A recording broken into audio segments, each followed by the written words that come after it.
d'eux. Le souffle que nous avons est venu d'où? De la côte. Les eaux que nous avons sont venues d'où? De la côte. C'est que nous sommes une propriété privée. Marque déposée des hommes. Qui que tu sois. C'est pourquoi Dieu nous demande la soumission. Parce qu'il sait que vous dépendez d'eux, que vous les vouliez ou pas. Est-ce que nous pouvons acclamer pour nos maris? Alors si tu es là et que tu ne savais pas respecter ton mari, ce soir on va demander pardon. Peu importe ce qu'il est, peu importe ce qu'il fait. Il y en a qui voient quand tu as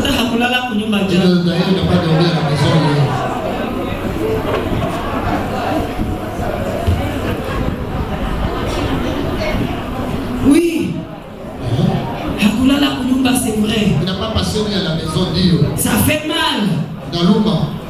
Mais tu es venu d'aider lui. Et tu es la solution. C'est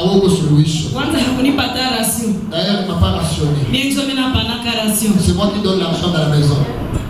Même si tu donnes la ration, qu'est-ce que Proverbe 31 dit? La femme vertueuse, c'est comme un navire. Un navire qui vient de loin, qui vient avec des marchandises. C'est comme ces pirogues que nous voyons à Kitou, qui viennent avec des pondous, avec des bananes, avec des aubergines, avec tout et tout, et puis il vient à la maison. C'est comme ça qu'on décrit la femme vertueuse. Qu'il ait donné la ration ou pas, il va régner sur moi.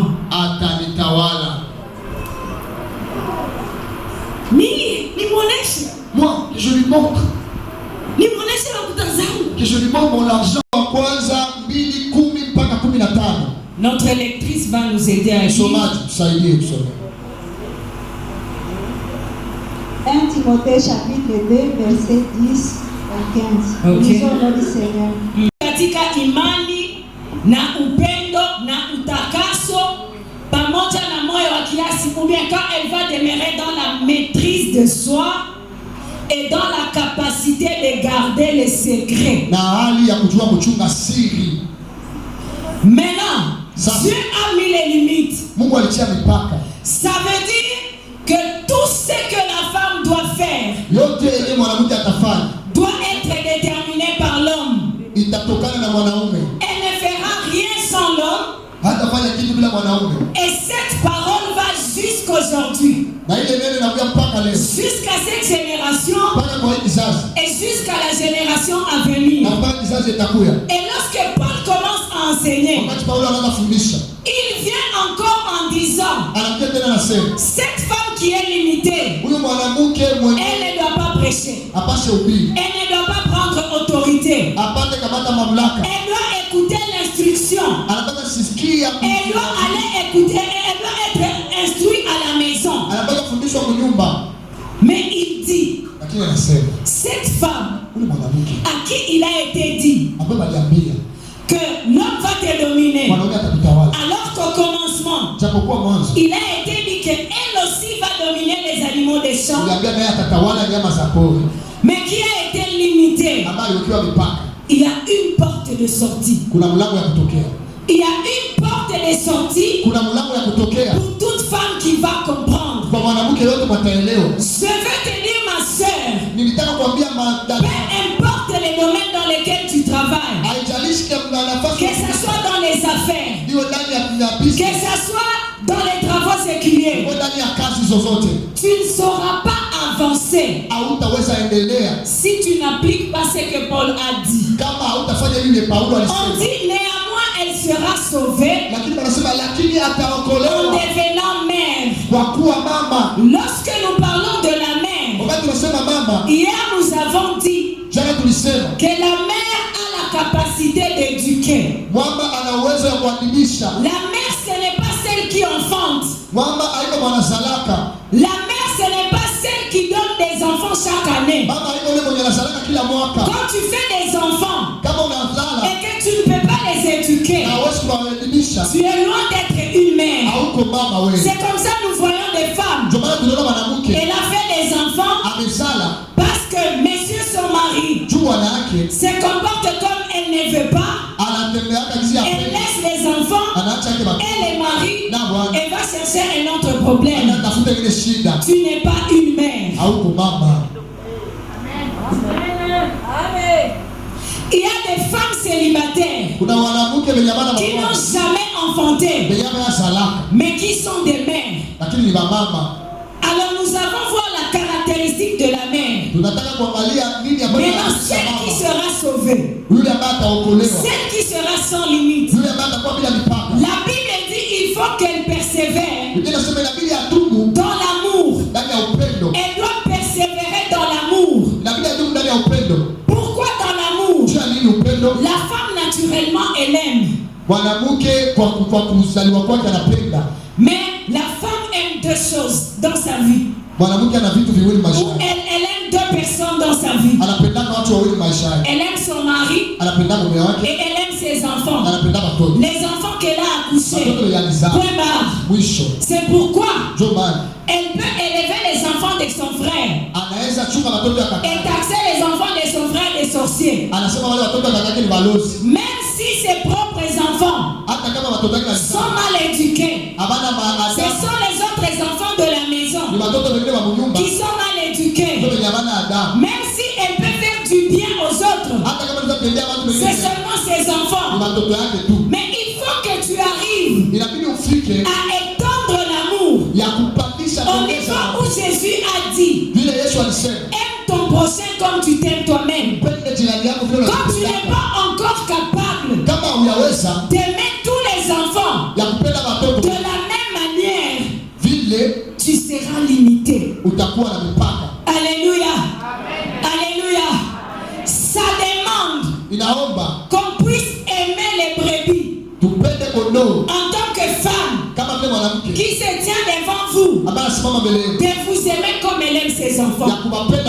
Parce que ici, si on commence à demander aux femmes de prier, vous allez prier pour les maris et pour vos enfants. Point barre. Mais il faut arriver à la dimension où il faut être comme cette femme. Quand elle prie, elle ne prie pas seulement pour ses enfants, mais elle prie pour toi. Elle prie pour toi. Elle prie pour toi. Elle est capable de se priver à manger. Elle est capable de dormir par terre à cause de toi, alors que tu n'es pas son enfant. Elle est capable de se priver des bienfaits à cause de vous. Et même dans le travail, c'est ça. Beaucoup de femmes n'évoluent pas dans ce qu'elles font à cause de l'égoïsme. Les femmes sont des égoïstes. Les femmes sont des égoïstes. La plupart des fois, nous taxons les hommes comme étant égoïstes. Mais c'est nous les femmes qui sommes égoïstes. Nous voulons que tout tourne autour de nous. Que toute l'attention tourne autour de nous. Mais Paul est en train de dire, quand tu vas briser l'égoïsme, alors tu seras en train de briser les limites. Parce que tu seras appelé la mère de beaucoup d'enfants. Il faut qu'elle demeure dans la chasteté. Ou bien dans la sanctification. Elle doit demeurer dans la pureté. Elle doit demeurer dans la pureté. Alléluia. Amen. Elle doit demeurer dans la maîtrise de soi. Beaucoup de femmes, nous ne savons pas nous maîtriser. Nous sommes très émotives. La femme qui va briser les limites, c'est celle qui essaie de maîtriser ses émotions. On te dit une petite chose, immédiatement tu t'enflammes. On te dit une chose sans avoir réfléchi, tu détruis tout. Chère femme, si tu veux briser les limites, développe l'intelligence émotionnelle. Il est dit qu'il y a plusieurs sortes d'intelligence dans la science scientifique. Et il est dit que quelqu'un peut être intelligent, il peut avoir l'intelligence scolaire. Il y a maçon. Mais il n'a pas l'intelligence émotionnelle. Quelqu'un peut ne pas avoir l'intelligence scolaire, mais il a l'intelligence émotionnelle. Et ceux qui réussissent dans la vie, c'est ceux qui ont développé l'intelligence émotionnelle. Amen. Amen. La maîtrise de soi. Le temps est en train d'avancer. Je crois que le Seigneur nous donnera des occasions de pouvoir parler davantage parce que mon frère doit parler. Le quartier écoute. Il t'ensorcelle. Parce que les problèmes que tu gères à la maison, c'est les messieurs problèmes que tu gères à la maison. Ce n'est pas le problème qui est dans la maison de l'autre. Chacun a son problème. Maintenant, quand tu viens me dire que toi on t'a donné 500, mais moi je ne vois jamais son salaire,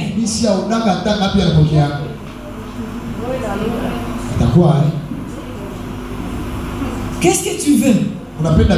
Quand on va t'ensorceler, qui t'a ensorcelé? N'est-ce pas que c'est ta bouche? Alors quand on t'ensorcelle, comment tu vas avancer? Comment tu vas évoluer? N'est-ce pas que tu seras limité?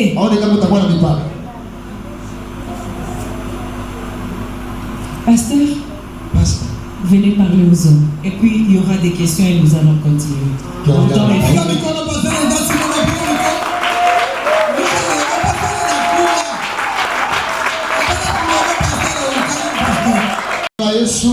Les hommes, vous êtes dans la joie. S'il y a la joie, poussons des cris de joie. Acclamons le Seigneur. Je vais parler sur les 3 devoirs de l'homme envers sa femme. S'il y a des femmes de valeur, il y aura aussi des hommes de valeur. Et un homme de valeur doit connaître ses devoirs envers son épouse. Nous allons rapidement prendre les Saintes Écritures. Dans Éphésiens chapitre 5. Nous lisons à partir du verset 25.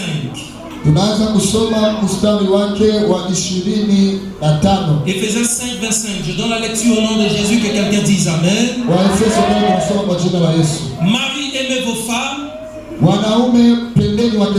comme Christ a aimé l'Église et s'est livré lui-même pour elle. Le premier devoir de l'homme envers sa femme, c'est d'abord l'amour. Alléluia. Dieu est un Dieu d'ordre. Il n'est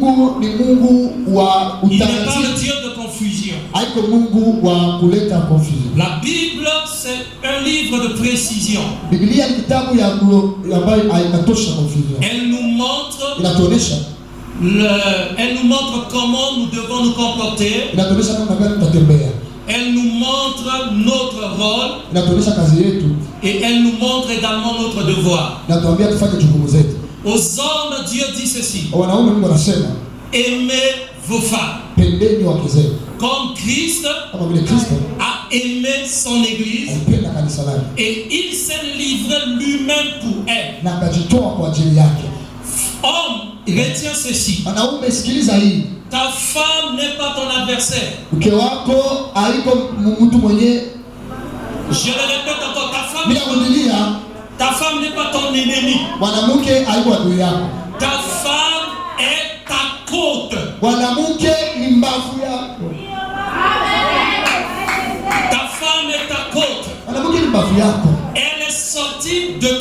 ametoka ndani yako. Peut-on combattre quelque chose qui est sorti de nous? Unaweza piganisha kitu kimetoka ndani yako? Ce qui est sorti de toi, ile ambayo imetoka mwewe, tu ne peux le combattre. Hauwezi piganisha. C'est une grosse erreur Ni kosa kubwa de voir les hommes ya kuona wanaume combattre leur côte. kupiganisha mavu zao.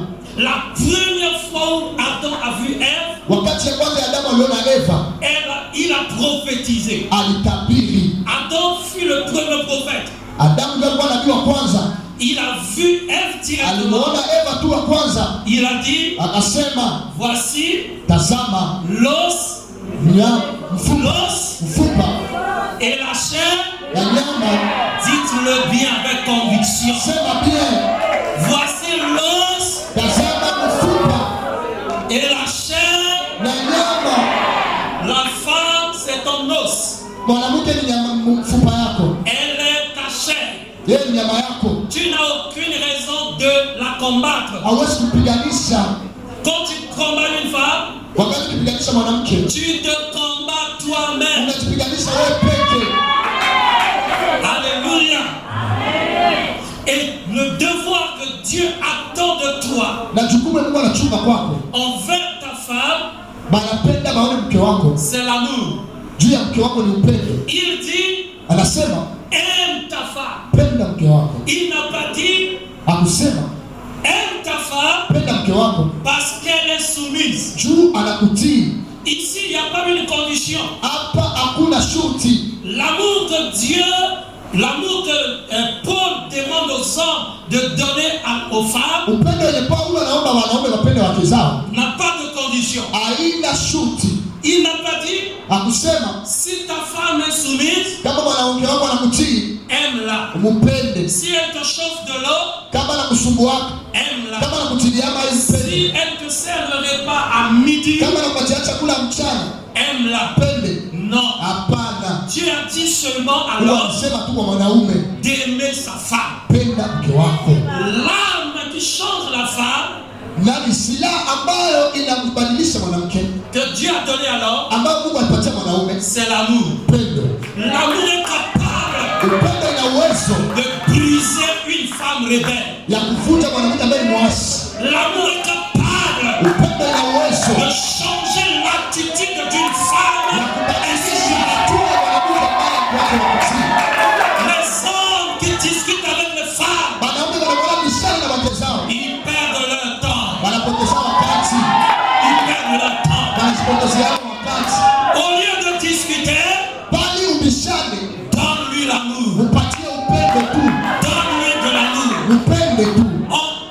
On lui donne l'amour, Unapompa upendo, elle laissera des mauvaises habitudes. ataacha tabia zibaya Et elle deviendra une femme totalement soumise. na atakuwa mwanamke mtiifu sana. Et pour qu'elle devienne soumise, Na wakati anatii, il te faut l'amour. inabidi umpende, Manifester l'amour. onesha upendo. Et dans l'amour, Na ndani ya upendo il y a le sacrifice. kuna kujitoa. Quand on aime, Ukipenda on se sacrifie. unajitolea, On se donne. unajipana. J'aime beaucoup l'apôtre Paul. Napenda Paulo sana, Il est l'apôtre du Saint-Esprit. ni mtume wa Roho Mtakatifu. Les autres ont été appelés par Jésus. Watu wengine waliitwa na Yesu, Mais lui, yeye il a été appelé par le Saint-Esprit. aliitwa na Roho Mtakatifu. Dans Acte 13, Katika Matendo 13, pendant que les apôtres jeûnaient et priaient, wakati mitume walikuwa wanafunga na le kuomba, Saint-Esprit Roho dit, Mtakatifu akasema, mettez-moi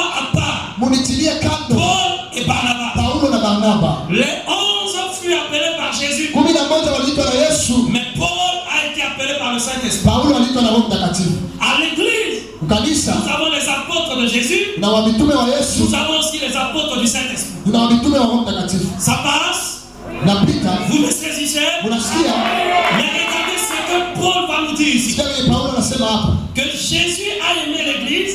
Yesu alipenda kanisa, Il s'est livré lui-même akajitoa yeye peke pour elle. juu ya ile kanisa. Quand je lis Matthieu, Usoma Mathayo, Matthieu me dit que c'est Judas qui a livré Jésus. Mathayo anasema kwamba ni Yuda ndiye alikutoa Yesu. Marc me dit que c'est Judas Judas qui a livré Jésus. Mambo anasema ni Yuda ndiye alitoa Yesu. Luc, Jean pareillement. Luka na Yohana vile vile. Mais Paul est allé loin dans la dimension de la habari kupitia ufunuo. Pour nous dire, Jua tuambie. Il ne s'agissait pas de Judas. Haiko Yuda. Mais il s'agissait ilikuwa de Jésus-Christ lui-même. Yesu yeye Ce n'est pas Judas qui l'a livré. Mais c'est lui-même qui s'est livré. Alléluia. Quand tu as l'amour, tu ne livreras pas ta femme. Mais c'est toi qui vas te livrer pour elle. Aujourd'hui, c'est le contraire. Les hommes ne se livrent plus pour leurs femmes. Mais ils sont premiers à livrer leurs femmes. À chaque fois que tu te rends chez ta mère, à chaque fois que tu te rends, toi homme, tu te rends chez ta mère pour parler mal de ta femme, tu es en train de la livrer. Homme, ne livre pas ta femme à ta mère. Ne livre pas ta femme à ton père. Le cœur de ton père est différent de ton cœur. Lorsque tu parles mal de ta femme, cela va susciter la colère dans le cœur de ta mère. Ne livre pas ta femme. Ne livre pas ta côte. Il y a des hommes qui livrent leurs femmes à leurs amis. Mais tu seras surpris de voir cette femme-là que tu as livrée à ton ami entre les bras de ton ami. Beaucoup d'hommes ont perdu leur femme pour la simple raison que ils ont l'habitude de parler mal de leur femme à leurs amis. Alléluia. Pour toi, la femme est mauvaise. Mais ton ami peut dire qu'elle est bonne. Ne livre pas ta femme. Mais toi-même, livre-toi à sa place.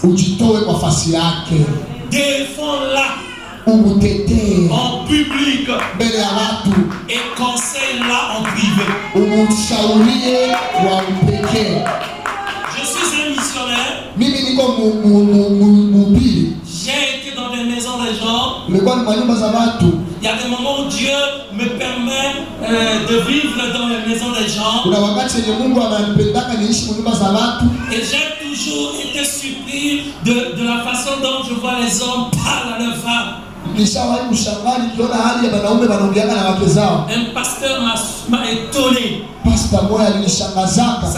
Sa femme a pris son temps pour préparer la nourriture. Elle nous a servi. Au moment où on mangeait, il commençait à dire la femme en ma présence. Il y a trop de sel. Tu as préparé avec trop de sel. Je n'aime pas ce genre de nourriture. Et j'ai vu les larmes de la femme commencer à couler. Et la femme disait, à chaque fois, tu me rabaisses devant les gens. À chaque fois. Et la femme s'est levée, elle est partie dans la chambre. J'ai dit au pasteur, ça ne se fait jamais comme ça. Tu as le temps de parler à ta femme en privé. Pas en ma présence. Alléluia. Ne livre pas ta femme. Donc ton premier devoir envers ta femme, c'est l'amour. Aime ta femme. Ne la trahis pas. Ne sois pas de côté de ses ennemis. Prends toujours la défense de ta femme. Quelles que soient ses erreurs. Mais à deux, tu lui prodigueras des conseils. Est-ce que quelqu'un m'a saisi ici? Deuxième devoir. Un homme envers sa femme, c'est la prière. Alléluia. À chaque fois que tu découvres un problème chez ta femme, que cela ne te m'a tellement édifié. Genèse 25, 20 jusqu'à 27. Genèse 25, du verset 20 jusqu'au verset 27. La parole de Dieu dit ceci. Après de conception, Isaac l'a épousé à l'âge de 40 ans. Ah, j'aime l'attitude d'Isaac. Les hommes, suivez-moi. Je disais que le deuxième devoir envers ta femme, c'est la prière. Papa, le problème ce n'est pas de changer de femme. Changer de femme n'est pas un comportement chez ta femme. Puis, lorsque tu constates que les choses ne marchent pas,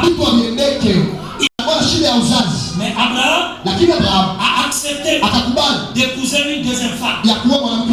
Isaac a connu le même problème, mais il n'a pas su pour répéter les erreurs de tes parents. Si ton papa a fini sa vie avec 2 femmes, avec 3 femmes, jusqu'à 60 ans, Dieu lui a donné 2 enfants, des jumeaux. Il se marie à 40 ans, pas d'enfant. De 40 ans jusqu'à 60 ans, c'était la prière. Et ce n'était pas Rebecca qui disait à Isaac de prier. Par contre, Rachel bousculait Jacob. Donne-moi un enfant. Jacob s'est fâché. Suis-je à la place de Dieu pour te donner un enfant? Mais j'ai aimé l'attitude d'Isaac.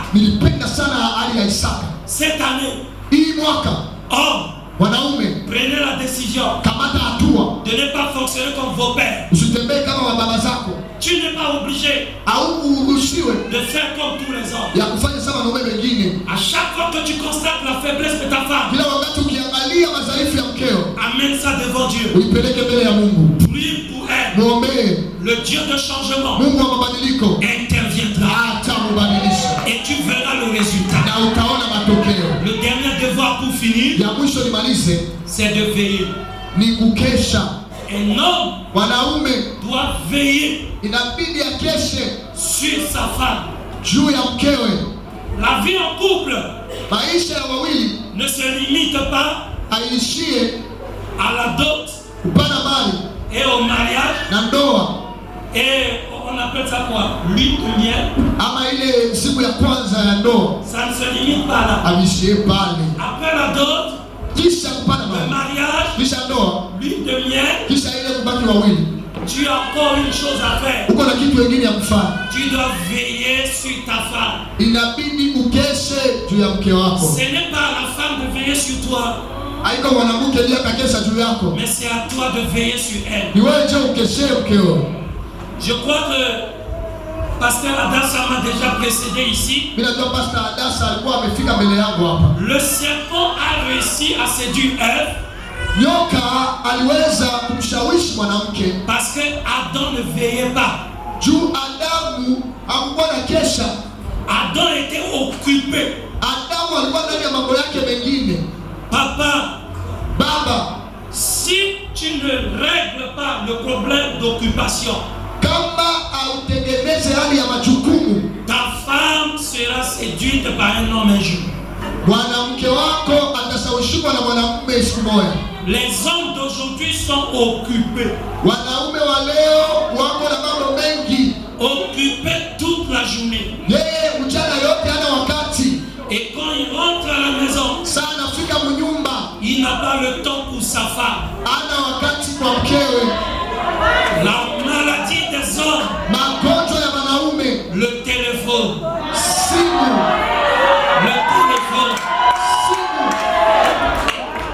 femme est là. Mais il donne son attention au téléphone. La femme aime un homme attentionné. Je le répète encore. Les femmes adorent les hommes attentionnés.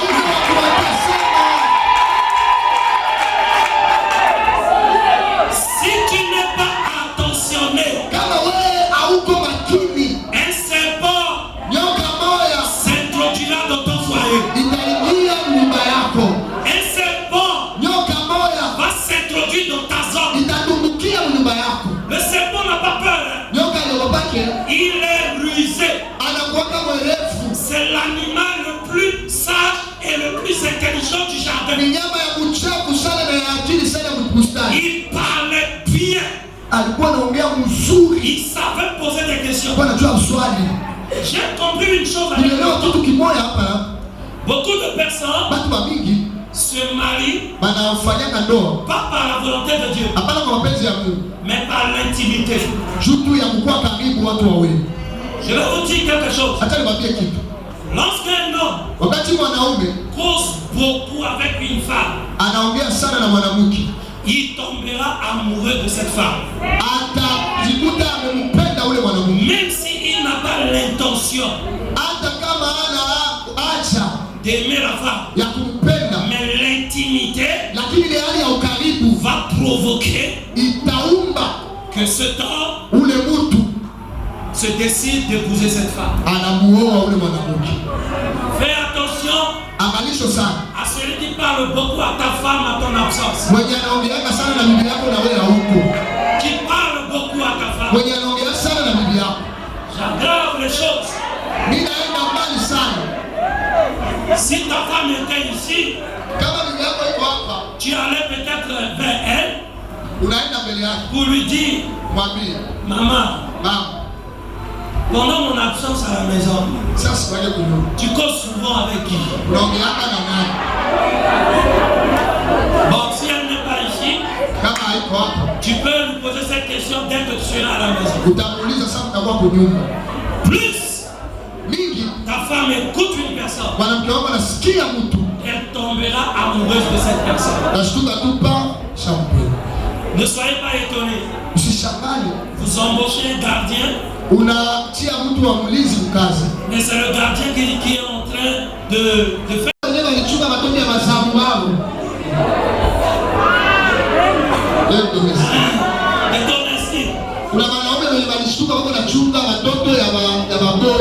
Neuf mois. Le ventre pousse. Tu es content. Tu comptes les mois. Et la semence ne t'appartient pas. C'est la semence de quelqu'un d'autre. L'enfant est né. Tu le prends. Tu dis oh merci Seigneur. Tu es en train de rendre grâce pour l'enfant des domestiques. Veillez. Donnez votre attention à votre femme. La femme est au salon, tu es dehors. Tu es dehors, la femme est au salon. Tu es au salon, la femme est dans la chambre. Chaque chose a son temps. Il y a un temps pour travailler. Dès qu'on rentre à la maison, on met le téléphone là-bas. On discute avec la femme. Un homme qui commence la journée sur Facebook, et il finit sur le Facebook. Pendant que toi tu es connecté à Facebook, il y a un serpent qui se connecte avec ta femme. Il y a un dragueur. Il y a un dragueur qui est là. Ici dans le Facebook, en train de baratiner ta femme. Veillez sur votre femme. Dieu disait à Adam, cultive le jardin et garde-le. Adam a obéi au verbe cultiver. Aliheshimu ile msemo ya kulima. Mais il n'a pas obéi au verbe garder. Hakuweza kutii ile tendo ya kutunza. Et quand Dieu le met dans le jardin, Dieu lui dit, cultive-le, lima et garde-le. Il ne s'agissait pas seulement des animaux. Il s'agissait aussi d'Ève. Parce que Ève faisait aussi partie de ce jardin. Quand Dieu te donne une femme, tu dois la cultiver et la garder. Il y a un passage dans Jérémie qui dit, je crois Jérémie 17, tu perdras par ta faute l'héritage que je t'ai donné. Tu ne perdras pas par la faute de Satan, mais par ta faute. Quand vous ne payez pas, vous allez perdre vos femmes. Quelle que soit sa beauté, ne dis jamais, moi j'ai confiance en ma femme, elle est fidèle. Oui, elle peut être fidèle. Mais on dit souvent, la confiance n'exclut pas le contrôle. Contrôler veut dire veiller. Donne ton attention à ta femme. Apprécie-la comme la servante de Dieu a dit ici. Il y a des hommes qui ne savent pas apprécier. Le dernier devoir, c'est l'appréciation. Alléluia. Je donne un bonus, l'appréciation. Un homme doit savoir apprécier. Un homme qui passe son temps à critiquer la femme, cette femme ne sera jamais heureuse. Il y a des femmes qui ne reçoivent jamais l'appréciation de la part de leur mari. Quand vous lisez Genèse, vous verrez que Dieu est le Dieu de l'appréciation. La Bible dit, il voit le soleil, il voit la nuit, il voit tout ce qu'il a créé. Il apprécie ça. Cela était bon. À chaque fois que Dieu créait une chose, il appréciait la chose. La différence entre les anglophones et les francophones se situe au niveau de l'appréciation. Les anglophones savent apprécier, mais les francophones aiment critiquer.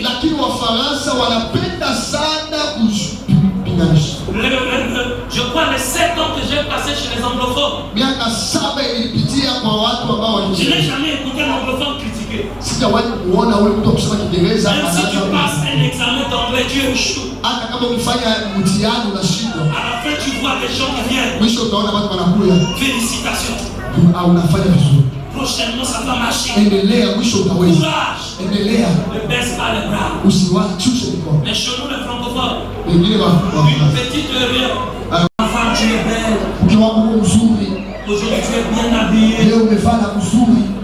Alléluia. Je vais t'amener quelque part aujourd'hui. La femme aime ça. Tu peux apprécier ta femme en la faisant sortir. Cette appréciation-là, ça peut venir sous plusieurs formes. Je déteste les hommes qui vont au marché, ils font plusieurs achats, mais ils n'achètent rien pour la femme. Au marché, achète même un pour toi et 2 pour ta femme. Parce qu'on reconnaît un homme de valeur par l'accoutrement de sa femme. Pourquoi mwanamke pasteur anafanya miaka mingi na Bwana na hata chemise même une chemise n'a jamais acheté. Chemise hata moja ya nguvu. Même une chemise n'a jamais acheté pour son mari. Alikuwa anazungumza na pasteur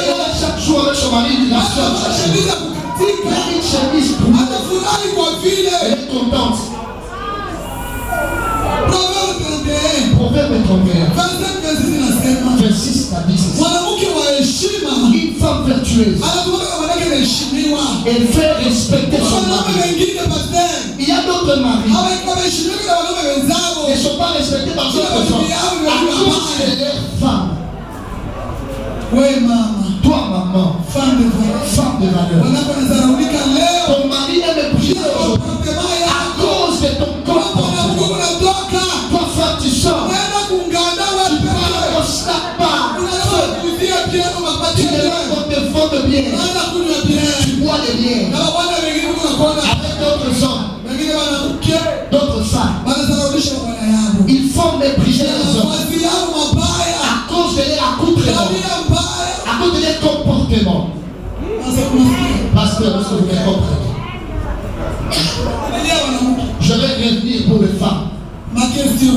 Les questions maintenant. 3 questions. 3 questions. Nous demandons que l'amour, parce que nous avons montré que devons être la solution réparatrice, mais nous avons aussi besoin d'avoir quelque chose, l'amour. Ma question est celle-ci.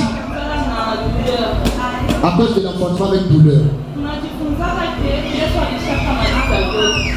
Mais nous avons trouvé que le jugement c'est pour 3 personnes des serpents. Il y a le serpent, il y a le serpent, il y a les hommes, il y a les autres qui ont été jugés. Je maudis la terre. Que Dieu va venir au temps de la fin, Dieu va en finir avec la terre. C'est là où ce jugement finit. Tant que l'homme est en train de revenir à la terre, la femme va continuer aussi à subir ses jugements. Mais Jésus a restauré la communion entre l'homme et Dieu. Tu es poussière. Ou comme Tu es là dans la poussière. Ce sont des cycles de Jésus. Tout est accompli entre l'homme et Dieu. Merci.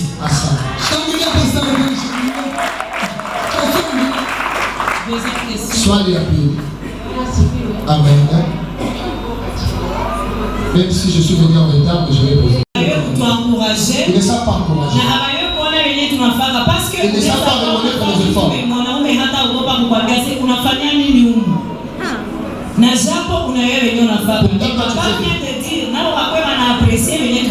de notre côté, ça on a eu identité. Quand tu reconnais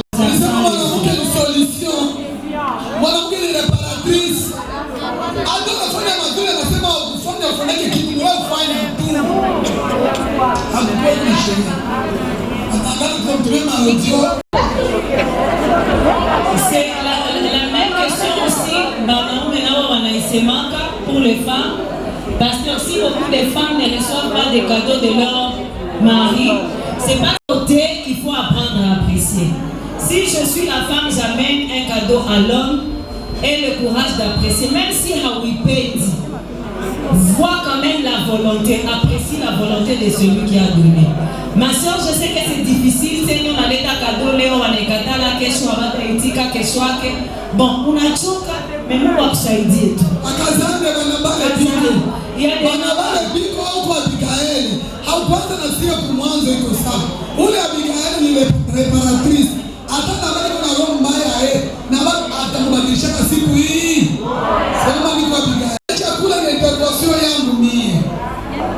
chakula moja inataka kuanza mbele ya chakula kingine. Sema amen. Chakula linakuja mwilete. Unaona kubali chakula gani? Karanga na muhogo na dongodo. Hakuna lishe huku. Ndani. Hii shi inafanya shajambe. Tangausi. Inachangiwa pa mwana na mixer kama niko na mixer. Kama sina mixer mimi naiponda tu mkini.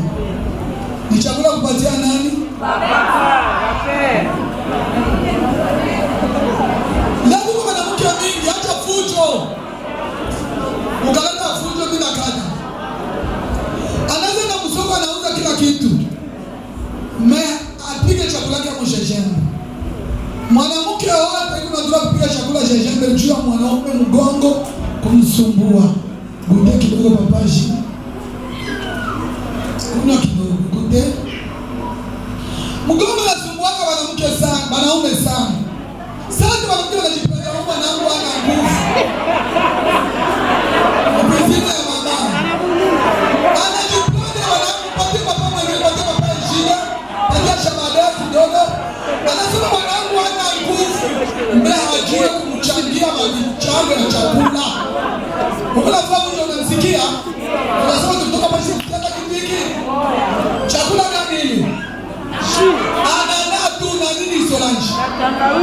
Unafanya nini? Motel inatumika? Danza na motel. Papa Ejide unasikia?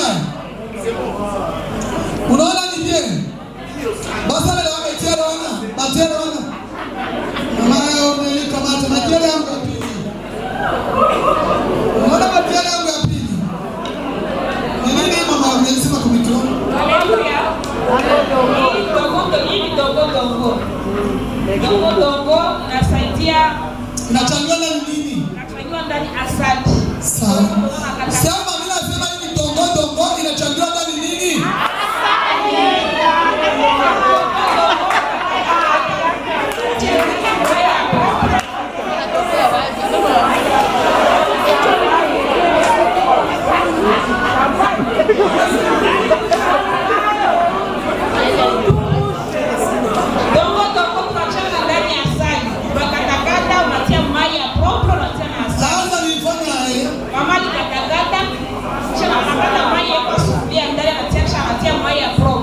Mai ya mzuri au hivyo ya mimi chupana katakata kisha katia ndani asali kisha akaifunika yote safari moja iko na shitengeneza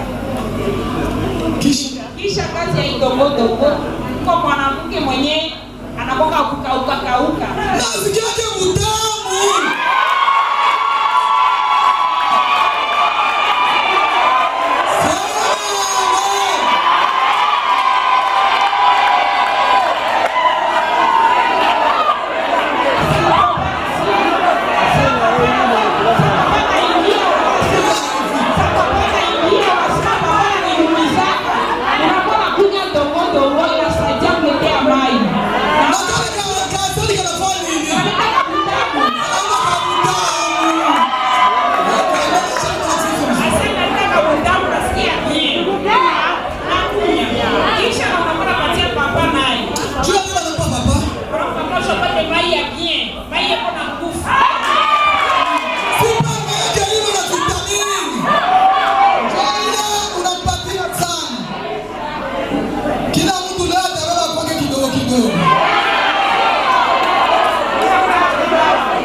Unakunywa ile mamai kisi kwa kutano na utasikia vitu vinaenda nini?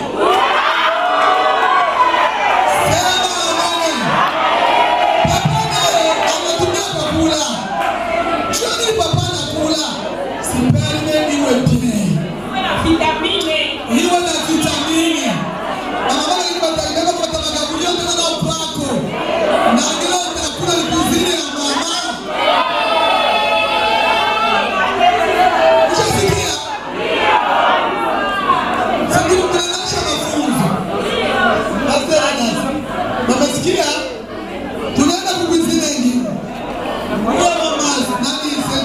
Bakie basikule hili. Basi. Sema amen. Ubaita fujo mimi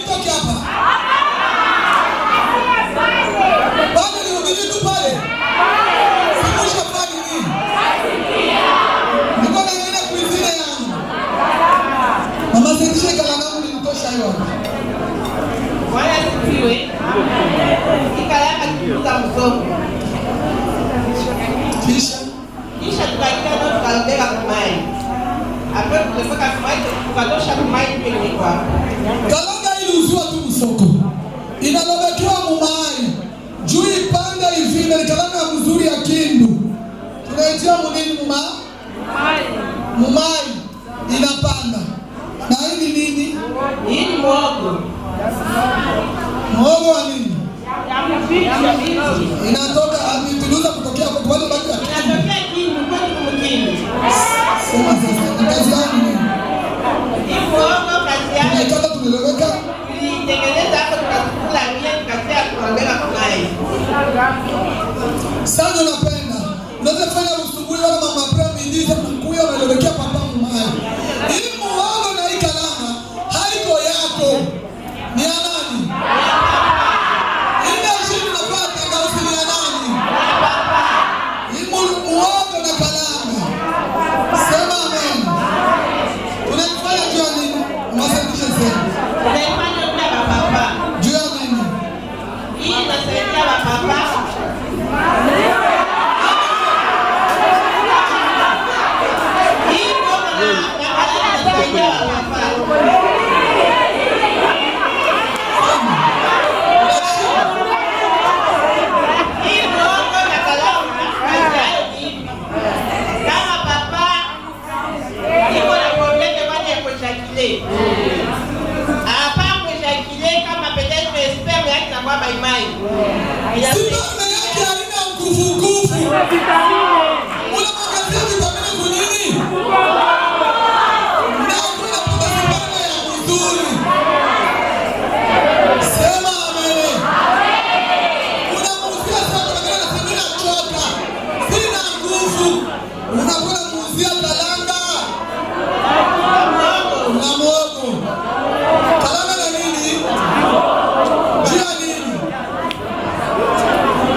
Anasema sina hizo wakati. Katia mtaki. Na mama na